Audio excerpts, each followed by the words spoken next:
ഇതൊന്ന് കേട്ടു നോക്കിയാലോ? ഇഷ്ടപ്പെട്ട സപ്പോർട്ട് ചെയ്യണേ. സീമന്തരേഖയിൽ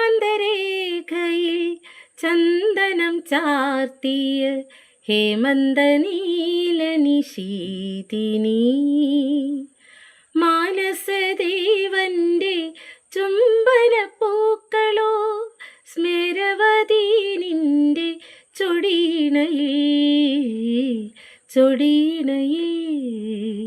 സീമന്തരേഖയിൽ ചന്ദനം ചാർത്തിയ ഹേമന്ത നീല നിശീതിനി വൃശ്ചികമാനത്തെ പന്തലിൽ വെച്ചോ പിച്ചകപ്പൂവള്ളി കുടിലിൽ വെച്ചോ. ഇതൊന്ന് കേട്ടു നോക്കിയാലോ? ഇഷ്ടപ്പെട്ട സപ്പോർട്ട് ചെയ്യണേ. സീമന്തരേഖയിൽ ചന്ദനം ചാർത്തിയ ഹേമന്ത നീല നിശീതിനി മാനസദേവന്റെ ചുംബന പൂക്കളോ സ്മരവതി നിന്റെ ചൊടിയിണയിൽ